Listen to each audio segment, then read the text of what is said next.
करीब 10 साल बाद जम्मू कश्मीर में हो रहे विधानसभा चुनाव को लेकर चुनाव आयोग सख्त है और प्रत्याशियों के चुनाव प्रचार पर नजर रखी जा रही है। किश्तवाड़ के इंदरवाल विधानसभा सीट से निर्दलीय उम्मीदवार गुलाम मोहम्मद सरूरी के चुनाव प्रचार के दौरान भड़काऊ नारे लगे। गुलाम मोहम्मद जब अपने समर्थकों के साथ प्रचार के लिए निकले तो उनके समर्थकों ने निजामे मुस्तफा यानी शरिया का शासन चलेगा के नारे लगाए। क्या चलेगा? क्या चलेगा? क्या चलेगा? दरअसल निजामे मुस्तफा इस्लामवादी आंदोलन और एक नारा था जिसे पाकिस्तान में जमाते इस्लामी और पाकिस्तान नेशनल अलायंस ने 1977 में शुरू किया था, जिसका मकसद जुल्फिकार अली भुट्टो की सरकार को उखाड़ फेंकना और पाकिस्तान में शरिया यानी इस्लामिक व्यवस्था स्थापित करना था। लेकिन जम्मू कश्मीर में इस तरह की नारेबाजी पर चुनाव आयोग ने सख्त रुख अख्तियार किया और सोशल मीडिया पर वीडियो वायरल होने के बाद इंदरवाल के रिटर्निंग अधिकारी ने तत्काल एक FIR दर्ज कराई और पुलिस को मामले की जांच करने के निर्देश दिए। अधिकारियों के मुताबिक वीडियो में कुछ अज्ञात लोग सरूरी के समर्थन में आपत्तिजनक भड़काऊ और अनुचित नारे लगा रहे थे। ये भड़काऊ नारे न केवल चुनावी अपराध हैं बल्कि आचार संहिता का भी उल्लंघन है। हालांकि गुलाम मोहम्मद सरूरी ने अपने समर्थकों के ऐसी किसी भी नारेबाजी की जानकारी होने से इनकार किया। उन्होंने कहा कि कुछ शरारती तत्वों ने एक मॉफ वीडियो फैलाकर लोकतंत्र के इस पर्व में माहौल खराब करने की कोशिश की है। उत्तर प्रदेश के प्रयागराज का जामिया हबीबिया मदरसा लगातार चर्चा में बना हुआ है। नकली नोट के खुलासे के बाद अब इस मदरसे को लेकर कई बड़े राज खुले हैं। पुलिस और दूसरी जांच एजेंसियां लगातार मदरसे को लेकर जांच पड़ताल कर रही हैं। इस बीच एक बड़ा पर्दाफाश हुआ जिसके मुताबिक जामिया हबीबिया मदरसे को सालाना 2 करोड़ से ज्यादा की फंडिंग होती है, जो मुंबई, हैदराबाद और केरल समेत देश के कई राज्यों से होती थी। इसके अलावा खाड़ी देशों से भी मदरसे को फंड मिलने का खुलासा हुआ। ऐसा दावा किया जा रहा है कि जांच एजेंसी को इसके पुख्ता सबूत भी मिले हैं। फिलहाल जांच एजेंसियां अब ये पता लगाने की कोशिश कर रही हैं कि विदेशी फंडिंग का कोई आतंकी कनेक्शन तो नहीं है। फंडिंग करने वाले व्यक्ति और संस्थाओं की जानकारी भी जुटाई जा रही है। इसके अलावा कल मदरसे से कुछ विवादास्पद दस्तावेज भी मिले थे। इधर अपने कारनामों से चर्चा में आए प्रयागराज के जामिया हबीबिया मदरसे पर प्रशासन ने बड़ी कार्रवाई की है। प्रयागराज विकास प्राधिकरण ने मदरसे को सील कर दिया है और मदरसे को सील करने की कार्रवाई के दौरान PTA की टीम के साथ भारी संख्या में पुलिस बल मौजूद रही। जामिया हबीबिया मदरसे को बगैर मान्यता संचालित करने के आरोपों में सील करने की कार्रवाई की गई। साथ ही प्रशासन ने मदरसे के गेट पर एक बोर्ड लगाया जिसके मुताबिक यहाँ किसी तरह का कोई काम नहीं हो सकता। दरअसल कुछ दिनों से प्रयागराज का ये मदरसा चर्चा में है। पुलिस ने हाल ही में इस मदरसे से नकली नोट छापने के काले कारनामे का पर्दाफाश किया था। तो वहीं मंगलवार को यहां से राष्ट्रीय स्वयंसेवक संघ और हिंदुओं के खिलाफ भड़काऊ साहित्य बरामद हुए थे। साथ ही मदरसों के प्रिंसिपल पर बच्चों का ब्रेन वॉश करने का आरोप लगा था। अगली खबर का रुख करेंगे और हम आपको बता दें कि असम में 28 लोगों को डिटेंशन सेंटर में भेजे जाने का मामला अब तूल पकड़ता जा रहा है। कई मुस्लिम संगठन इसका पहले ही विरोध कर चुके हैं। अब AIMIM अध्यक्ष असदुद्दीन ओवैसी ने भी इसका विरोध किया और असम बॉर्डर पुलिस के एक्शन और राज्य सरकार के फैसले पर सवाल उठाया। ओवैसी ने कहा कि एक ही परिवार में अगर 6 लोग हैं तो उनमें से एक विदेशी नागरिक कैसे हो सकता है। डिटेंशन में जब रखेंगे 2 साल रखेंगे उनको वहाँ पर, आप डिपोर्ट भी नहीं कर सकते ना बांग्लादेश को। उनको चलिए डिपोर्ट करके दिखाइए बांग्लादेश को। बांग्लादेश नहीं डिपोर्ट, बांग्लादेश एक्सेप्ट ही नहीं करता इन लोगों को। इस दौरान ओवैसी ने फरीदाबाद में आर्यन मिश्रा हत्याकांड का जिक्र करते हुए तथाकथित गौ रक्षकों को भी निशाने पर लिया। उन्हें ब्राह्मण हो, हिंदू हो, मुसलमान हो, उन्हें इंसान है। ये लोगों को, ये जो सो कॉल्ड गाय रक्षक हैं, ये राक्षस हैं। इनको हरियाणा की सरकार ओपन छूट दे चुकी है। असदुद्दीन ओवैसी ने कई घटनाओं का जिक्र करते हुए आरोप लगाया कि कुछ लोग बेखौफ होकर के कानून को अपने हाथ में ले रहे हैं जबकि पुलिस कुछ नहीं कर रही है। भड़काऊ और विवादित बयानों के लिए चर्चित मुस्लिम धर्मगुरु तौकीर रजा एक बार फिर चर्चा में आ गए हैं। लखनऊ में हुई मुस्लिम संगठनों की बैठक के बाद तौकीर रजा ने एक बार फिर विवादित बयान दिया और इस बार उनके निशाने पर राष्ट्रीय स्वयंसेवक संघ रहा। तौकीर रजा ने RSS को आतंकी संगठन बता दिया और इस पर बैन लगाने की मांग उठा दी। RSS आतंकी संगठन है, बताया क्या है? मैं ऐलान कह रहा हूँ। RSS पर पाबंदी लगाई जानी चाहिए, विश्व हिंदू परिषद पे पाबंदी लगाई जानी चाहिए, बजरंग दल पर पाबंदी लगाई जानी चाहिए।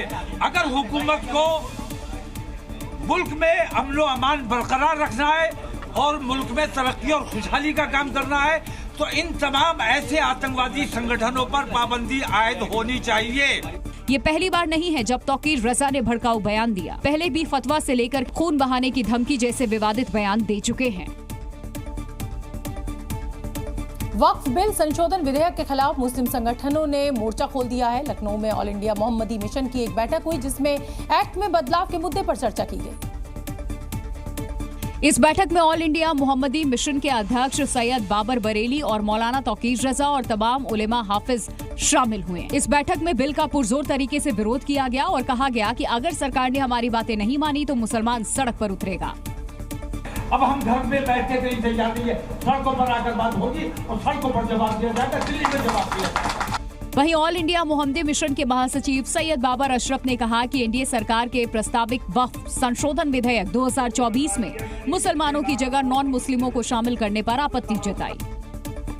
बहुत साफ से कहा कि वक्फ के जो संशोधन लाया गया वो मुसलमानों से नहीं पूछा गया। दरअसल केंद्र सरकार वक्फ संपत्तियों के प्रशासन और प्रबंधन की कमियों को दूर करने के लिए वक्फ संशोधन विधेयक 2024 लेकर आई, जिसका विपक्ष समेत मुस्लिम संगठन विरोध कर रहे हैं। वहीं दूसरी ओर बीजेपी अल्पसंख्यक मोर्चा ने वक्फ बोर्ड संशोधन अधिनियम 2024 को लेकर 7 सदस्यों की टीम बनाई है, जो मुस्लिम समुदाय से बातचीत करेगी और उनके सुझाव इकट्ठा करेगी। कांग्रेस सांसद और नेता प्रतिपक्ष राहुल गांधी ने जम्मू कश्मीर विधानसभा चुनाव के लिए मोर्चा संभाल लिया है और चुनाव प्रचार के मामले में प्रधानमंत्री मोदी से बाजी मार ली है। पहले पीएम मोदी चुनाव प्रचार में आगे रहते थे, लेकिन इस बार राहुल गांधी पहले रणभूमि में उतर गए हैं।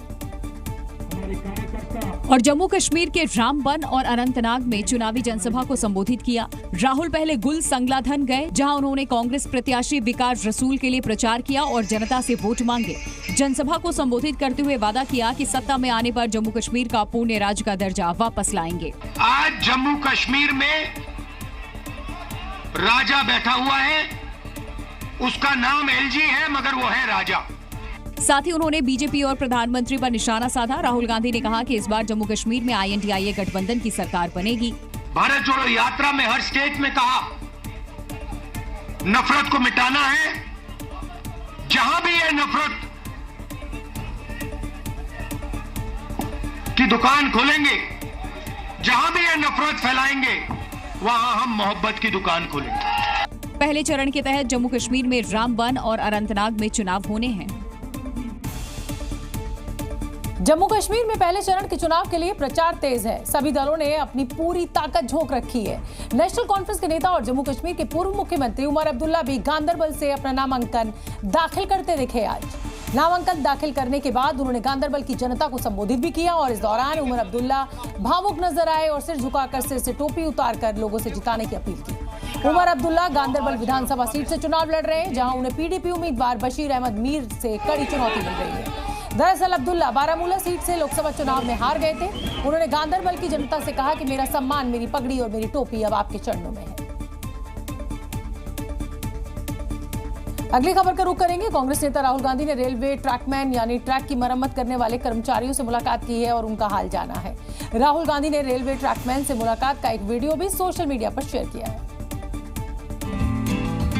जिसमें राहुल गांधी ट्रैक की मरम्मत करने वाले कर्मचारियों के साथ ट्रैक पर ही बातचीत करते दिखाई दिए। राहुल गांधी अपने हाथ में हथौड़ा लिए हुए थे, सिर पर टोपी और ट्रैकमैन की जैकेट भी पहन रखी थी। इस दौरान उन्होंने ट्रैकमैन से बात कर उनकी समस्याओं के बारे में भी जाना। आप थके हुए हो, आप ये काम कर रहे हो, पता नहीं लगता ट्रेन आ गई, तभी तो हादसा होता है। राहुल ने अपने पोस्ट में लिखा कि रेलवे को गतिशील और सुरक्षित बनाने रखने वाले ट्रैकमैन भाइयों के लिए सिस्टम में ना कोई प्रमोशन है, ना ही इमोशन। भारतीय रेल कर्मचारियों में ट्रैकमैन सबसे ज्यादा उपेक्षित हैं। उनसे मिलकर उनकी समस्याओं और चुनौतियों को समझने का मौका मिला। रात को भी चलते हो? रात में नाइट पेट्रोलिंग करते हैं हम। टॉर्च होती है आपके पास? टॉर्च देती है, वो भी अपना सेल लेके चलना पड़ता है। राहुल गांधी ने कहा कि ट्रैकमैन 35 किलो का औजार उठाकर रोजाना 8 से 10 किलोमीटर पैदल चलते हैं। उनकी नौकरी ट्रैक पर ही शुरू होती है और वो ट्रैक से ही रिटायर हो जाते हैं। जिस विभागीय परीक्षा को पास कर दूसरे कर्मचारी बेहतर पदों पर जाते हैं, उस परीक्षा में ट्रैकमैन को बैठने भी नहीं दिया जाता। साथ ही उन्होंने ट्रैकमैन की सुरक्षा के इंतजामों पर भी सवाल उठाया। क्या उत्तर प्रदेश में अगला विधानसभा चुनाव बुलडोजर के मुद्दे पर लड़ा जाएगा? ये सवाल इसलिए खड़ा हो रहा है क्योंकि समाजवादी पार्टी के अध्यक्ष अखिलेश यादव ने बुलडोजर को लेकर एक बड़ा बयान दिया है और योगी सरकार के ऊपर हमला बोला है। जिसमें उन्होंने कहा कि 2027 में समाजवादी पार्टी की सरकार बनने के बाद प्रदेश के सभी बुलडोजरों का रुख गोरखपुर की तरफ होगा। अखिलेश यादव का ये बयान बुलडोजर एक्शन पर सुप्रीम कोर्ट की टिप्पणी के बाद आया। दरअसल अखिलेश की पार्टी की तरफ से सोशल मीडिया पर एक पोस्ट शेयर किया गया, जिसमें अखिलेश के हवाले से लिखा गया कि 2027 के विधानसभा चुनाव में बीजेपी का सफाया होगा। बीजेपी की सरकार में निर्दोष लोगों को सताया जा रहा है, किसान परेशान है, नौजवानों का भविष्य अंधकारमय है। 2027 में समाजवादी सरकार बनते ही पूरे प्रदेश के बुलडोजरों का रुख गोरखपुर की तरफ होगा। अखिलेश यादव के बयान पर सियासत गरमाते देर नहीं लगी। उनके बयान पर सीएम योगी ने पलटवार किया। उन्होंने कहा कि बुलडोजर चलाने के लिए दिल और दिमाग दोनों चाहिए और बुलडोजर पर सबका हाथ सेट नहीं हो सकता। बुलडोजर जैसी क्षमता और दृढ़ प्रतिज्ञा जिसमें हो वही बुलडोजर चला सकता है। दंगाइयों के सामने नाक रगड़ने वाले लोग बुलडोजर के सामने वैसे ही पस्त हो जाएंगे। इतना ही नहीं, सीएम योगी ने अगले विधानसभा चुनाव में अखिलेश यादव के समाजवादी पार्टी की जीत के दावे को मुंगेरी लाल के हसीन सपने करार दिया। बुलडोजर को लेकर मुख्यमंत्री योगी आदित्यनाथ और अखिलेश यादव में वार पलटवार का दौर जारी रहा। मुख्यमंत्री योगी ने कहा कि बुलडोजर चलाने के लिए दिल और दिमाग दोनों चाहिए। इसका जवाब अखिलेश यादव ने भी दिया। वो आखिर चुप कैसे रहते, सुनिए आप। बुलडोजर में दिमाग नहीं होता है, स्टीयरिंग होता है उसमें। स्टीयरिंग से चलता है बुलडोजर। उत्तर प्रदेश की जनता कब किसका स्टीयरिंग बदल दे या दिल्ली वाले कब किसका स्टीयरिंग बदल दें। उत्तर प्रदेश में अतिक्रमण के खिलाफ बुलडोजर एक्शन जारी है। ताजा मामला राजधानी लखनऊ के नक्खास एरिया का है, जहां अतिक्रमण कर बनाई गई कई दुकानों पर आज कार्रवाई की गई और बुलडोजर के जरिए उनमें से कई दुकानों के हिस्से को गिरा दिया गया। लखनऊ का नक्खास एरिया, जहां अभी जो लगातार नगर निगम के अधिकारी है वो जो दुकानें अतिक्रमण रोड पे लगा रखे हैं उनको गिराने का प्रयास कर रहे हैं।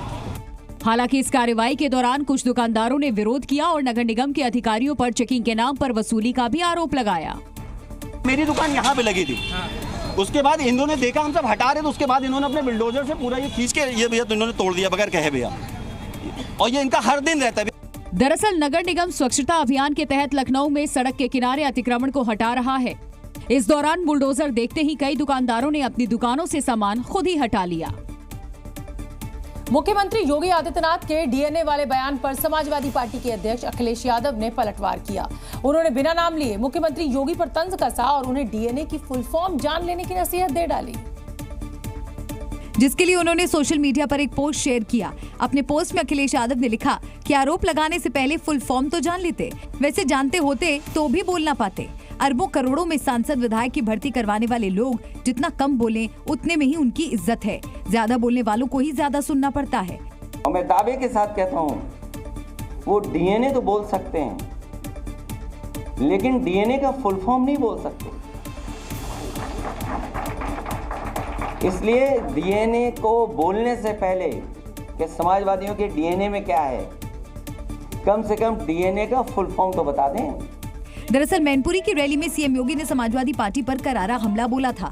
उन्होंने कहा था कि समाजवादी पार्टी के डीएनए में सिर्फ गुंडागर्दी है। अराजकता और गुंडागर्दी इनके डीएनए का हिस्सा है और प्रदेश में इनका मॉडल देखना है तो मॉडल इनका विकास का नहीं है। कन्नौज में घटित घटना और नवाब ब्रांड ये समाजवादी पार्टी का वास्तविक चेहरा है। समाजवादी पार्टी के डीएनए पर जारी सियासत में कांग्रेस भी कूद पड़ी। कांग्रेस ने योगी सरकार पर डीएनए टेस्ट के बहाने भेदभाव का आरोप लगाया। नवाब सिंह को पकड़ लिया, उसका स्वागत, लेकिन डीएनए टेस्ट अयोध्या में क्यों नहीं हो रहा है? क्यों? क्योंकि वहां पर इनका झूठ का पुलंदा खुल जाएगा। एक तरफ जहां उत्तर प्रदेश के कई जनपदों में भेड़ियों ने आतंक मचा रखा है, तो वहीं अब उत्तर प्रदेश की सियासत में भी भेड़िए की एंट्री हो गई है। लखनऊ में एक कार्यक्रम के दौरान मुख्यमंत्री योगी आदित्यनाथ ने समाजवादी पार्टी पर जोरदार हमला बोला। योगी आदित्यनाथ ने आरोप लगाया कि समाजवादी पार्टी की सरकार में चाचा और भतीजा नौकरियों के लिए वसूली करते थे और इनके इलाके भी बटे हुए थे। उन्होंने कहा कि चाचा और भतीजे में वसूली को लेकर होड़ रहती थी कि कौन कितना वसूल करेगा। कुछ आदमखोर भेड़िया प्रदेश के अंदर अलग अलग जनपदों में उत्पात मचा रहे हैं और कमोबेश यही स्थिति 2017 के पहले प्रदेश की थी। ये लोग उस समय कितनी तबाही मचाए हुए थे, किसी से छुपा हुआ नहीं है और इनके भी एरिया बटे हुए थे वसूली के। कहीं चाचा, कहीं भतीजे, महाभारत के सारे रिश्ते थे। सीएम योगी के बयान पर समाजवादी पार्टी ने भी पलटवार किया। समाजवादी पार्टी ने आरोप लगाया कि नाकामियों को छिपाने के लिए मुख्यमंत्री ऐसे बयान दे रहे हैं। भारतीय जनता पार्टी से अगर कुछ काम नहीं हो पाते हैं तो वो 2017 से पहले चले जाएंगे, वो 1952 में चले जाएंगे, फिर 1967 की बात करेंगे। कभी बुलडोजर तो कभी डीएनए और अब भेड़ियों को लेकर के समाजवादी पार्टी और सीएम योगी के बीच में वार पलटवार का दौर जारी है। बॉलीवुड एक्ट्रेस और रामपुर से पूर्व सांसद जयाप्रदा की मुश्किलें बढ़ गई हैं। रामपुर के एमपी एमएलए कोर्ट ने उनके खिलाफ गैर जमानती वारंट जारी कर दिया है। जयाप्रदा पर एक सुनवाई के मामले में लगातार गैर हाजिर होने का आरोप है, जिसके चलते अदालत ने उनके खिलाफ फिर गैर जमानती वारंट जारी कर दिया। मामले की अगली सुनवाई 12 सितंबर को होगी। जयाप्रदा जी की गवाही में चल रहा था, काफी समय से ये आने की गवाही देने इनकी हाजिरी माफी आ रही, अदालत द्वारा इनकी हाजिरी माफी खारिज करते हुए इनके एनबीडब्ल्यू जारी कर दिया। दरअसल पूरा मामला साल 2019 का है। 2019 लोकसभा चुनाव के नतीजे आने के बाद एक कार्यक्रम में आजम खान ने जयाप्रदा पर अभद्र टिप्पणी की थी। इस मामले में आजम खान और एसटी हसन समेत कई नेताओं पर केस दर्ज हुआ था। इसी मामले में गवाही के लिए जयाप्रदा को पेश होना था, लेकिन लगातार वो गैर हाजिर हो रही थी। उत्तर प्रदेश के अलीगढ़ में एक बार लव जिहाद का मामला सामने आया। शिकायत के बावजूद कार्रवाई नहीं होने पर लोगों ने जमकर हंगामा किया। नाराज लोग थाने के बाहर पहुंच गए और जमकर बवाल काटा और जल्द से जल्द आरोपी की गिरफ्तारी की मांग करने लगे। गुस्साए लोगों ने पुलिस के खिलाफ जमकर नारेबाजी की। जानकारी के मुताबिक अलीगढ़ के होलीगेट मोहल्ले की रहने वाली नाबालिग लड़की 2 दिन से लापता है। काफी ढूंढने पर पता चला कि किशोरी को गांव का ही मुस्लिम युवक सहजान अपने साथी के साथ बहला फुसलाकर भगा ले गया, जिसकी शिकायत लड़की के घर वालों ने गंगोरी थाने में की थी। लेकिन घटना के 2 दिन बीत जाने के बावजूद भी कुछ पता नहीं चला, जिसके बाद लड़की के परिजनों और हिंदूवादी संगठनों ने थाने का घेराव किया, पुलिस पर लापरवाही का आरोप लगाते हुए हंगामा किया। हालांकि पुलिस अधिकारियों ने प्रदर्शनकारियों को समझा बुझाकर मामला शांत कराया और जल्द लड़की की बरामदगी का आश्वासन दिया। गंगेरी कस्बे की रहने वाली एक नाबालिग लड़की जो कि एक लड़के के साथ कहीं चली गई है, इसके संबंध में थाने पर सूचना प्राप्त होते ही कल मुकदमा पंजीकृत कर लिया गया है। पीड़िता की बरामदगी के लिए टीमों का गठन कर दिया गया है। वहीं दूसरी ओर नाबालिग लड़की को मुस्लिम युवक के भगाकर ले जाने पर गाँव में तनाव का माहौल है। दिल्ली का बॉस कौन, इसे लेकर आम आदमी पार्टी और उपराज्यपाल वीके सक्सेना के बीच कई मौकों पर तनातनी देखने को मिली। दिल्ली सरकार उपराज्यपाल पर संवैधानिक शक्तियों के दुरुपयोग का आरोप लगाती रही है, लेकिन इन सबके बीच केंद्र सरकार ने आज दिल्ली एलजी के अधिकारों को बढ़ा दिया। और इस सिलसिले में केंद्रीय गृह मंत्रालय ने नोटिफिकेशन भी जारी कर दिया। इस अधिसूचना के मुताबिक दिल्ली के उपराज्यपाल को अब दिल्ली महिला आयोग, दिल्ली विद्युत नियामक आयोग जैसे किसी भी प्राधिकरण, बोर्ड और आयोग के गठन का पूर्ण अधिकार मिल गया। ये फैसला एमसीडी के 12 वार्ड समितियों के चुनाव से ठीक पहले लिया गया। गजट अधिसूचना जारी होने के तुरंत बाद लेफ्टिनेंट गवर्नर वीके सक्सेना ने बड़ा कदम उठाया और एमसीडी वार्ड समिति चुनावों के लिए पीठासीन अधिकारियों की नियुक्ति कर दी, जबकि पहले दिल्ली की मेयर शैली ओब्राय ने चुनाव कराने के लिए पीठासीन अधिकारियों की नियुक्ति करने से इनकार कर दिया था। दिल्ली के उपराज्यपाल एमसीडी में सीधे पार्षद नियुक्त कर सकते हैं, इसके लिए उन्हें दिल्ली सरकार से सलाह लेने की जरूरत नहीं है। ये मामला सुप्रीम कोर्ट में था। सुप्रीम कोर्ट ने उपराज्यपाल के 10 एल्डरमैन नियुक्त करने के फैसले को बरकरार रखा था। दरअसल एलजी विनय कुमार सक्सेना की ओर से इस साल 1 और 4 जनवरी को ऑर्डर और नोटिफिकेशन जारी करके 10 एल्डरमैन की नियुक्ति की गई थी। इसके खिलाफ दिल्ली सरकार ने सुप्रीम कोर्ट में याचिका लगाई थी। कोलकाता के आरजीकर अस्पताल में लेडी डॉक्टर की रेप और हत्या के बाद पश्चिम बंगाल में आंदोलन चल रहा है। इस मामले में अब बंगाल के कलाकार भी मैदान में उतर आए हैं और ममता सरकार के खिलाफ मोर्चा खोलते नजर आ रहे हैं। और रंगमंच की प्रसिद्ध हस्तियों ने विरोध करते हुए पश्चिम बंगाल सरकार को अपने पुरस्कार लौटा दिए, जिसमें वरिष्ठ नाटककार चंदन सेन, थिएटर निर्देशक विप्लव बंदोपाध्याय और अभिनेत्री सुदीप्ता चक्रवर्ती ने पुरस्कार लौटाने का फैसला लिया। टीएमसी विधायक कंचन मलिक की इस प्रदर्शन पर टिप्पणी के बाद इन कलाकारों ने अपना सम्मान लौटा दिया। Then he comments that ये जो आर्टिस्ट लोग रास्ते पे उतर आए हैं, इन लोगों को जो सरकारी पुरस्कार मिली है, क्या ये लोग वापस करेंगे? बोलिए इनको आके वापस करें। दरअसल टीएमसी विधायक कंचन मलिक ने कहा था कि कई सरकारी कर्मचारी विरोध प्रदर्शन में शामिल हैं, तो क्या वो अपना वेतन और बोनस नहीं लेंगे? साथ ही उन्होंने ये भी कहा कि जिन लोगों ने सरकारी पुरस्कार लिए हैं, क्या वो इसे वापस करेंगे, क्योंकि वो सरकार के खिलाफ विरोध कर रहे हैं।